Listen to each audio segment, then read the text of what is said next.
warahmatullahi wabarakatuh. Perkenalkan, nama saya Durutin Nafisa, NIM 2018-1471. Di sini saya akan menjelaskan terkait hubungan kepemimpinan, otoritas, dan kekuasaan. Apa sih hubungannya, kan gitu ya? Pertama, kita perlu mengetahui apa definisi dan perbedaan antara kepemimpinan, otoritas, dan kekuasaan. Pertama yaitu kepemimpinan.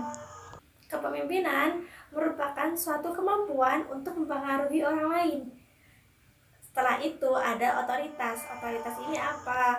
Hak atau wewenang dalam memerintah atau mengawasi agar mencapai kinerja yang memuaskan. Setelah itu ada pembagian dari otoritas di struktur sosial. Pertama ada otoritas tradisional. Otoritas tradisional itu suatu otoritas yang mana ada keturunan atau wewenang yang dimiliki oleh raja, setelah itu keturunannya, dan itu dipercaya atau diyakini sampai sekarang, seperti halnya di Inggris karena masih menggunakan sistem monarki. Setelah itu ada otoritas karismatik. Otoritas karismatik merupakan otoritas dikarenakan ada di dalam jiwa pemimpin tersebut atau di dalam diri pemimpin. Jadi otoritas karismatik ini dilihat dari mungkin dari spiritualitasnya yang tinggi, terus dilihat dari karakternya yang dimiliki oleh pemimpin, seperti itu. Setelah itu ada otoritas rasional, seperti halnya birokrasi yang ada di Indonesia. Contoh, presiden, terus gubernur, bupati, kepala sekolah, dan struktur sosial lainnya pasti dipilih. Setelah terpilih, mereka perlu menggunakan otoritasnya atau hak dalam mengambil suatu keputusan, mengambil hak untuk suatu tindakan yang digunakan di wilayah tertentu yang mereka kuasai, seperti itu. Setelah itu, kekuasaan. Kekuasaan ini merupakan suatu kesempatan yang dimiliki oleh seorang pemimpin dalam menyadarkan anggota atau menyadarkan individu yang lain agar mencapai kinerja yang terbaik yang dimiliki oleh mereka. Jadi pemimpin perlu mempunyai otoritas sebagai alat atau sarana untuk mempengaruhi orang lain, seperti itu. Selanjutnya, apa sih hubungan antara ketiga hal tersebut? Hubungannya kepemimpinan yang efektif dan baik. Mereka perlu mempunyai kekuasaan, karena kekuasaan ini menjadi sarana atau alat untuk mempengaruhi orang lain. Setelah itu, pemimpin perlu mempunyai otoritas, karena otoritas ini yang digunakan untuk mengambil suatu tindakan, mengambil suatu keputusan agar mempunyai suatu inovasi yang baru, seperti itu.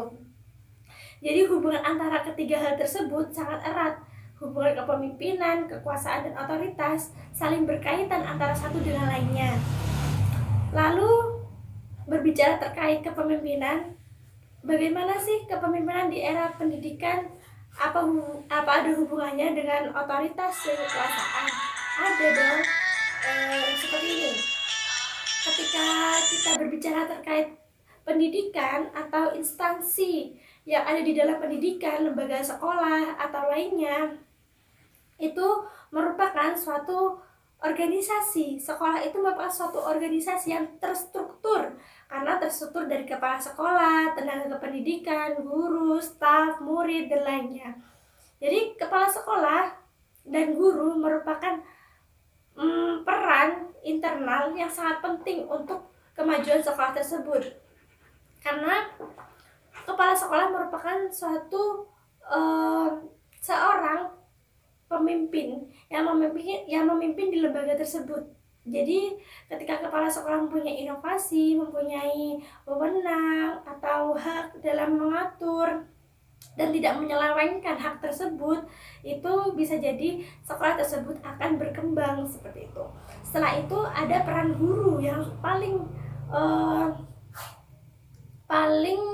membuat sekolah itu maju atau tidaknya. Jadi guru ini harus mempunyai mental kepemimpinan, karena dalam mengatur siswanya, dalam membuat siswa ini merasa terarahkan, terus dalam membimbing, mengarahkan, terus bagaimana metode yang diimplementasikan untuk siswa yang baik itu seperti apa, itu perlu diatur oleh guru. Maka dari itu, guru harus mempunyai mental kepemimpinan dalam mengatur suatu kelas, seperti itu. Jadi, guru itu sangat diperlukan dan sangat menjadi suri tauladan yang baik bagi peserta didiknya, karena itu perlu menjadi pemimpin. Dan guru itu perlu membimbing dan mempunyai otoritas atau kekuasaan di dalam kelasnya, karena guru itu pasti seorang yang menjadi fasilitator atau motivator bagi peserta didiknya.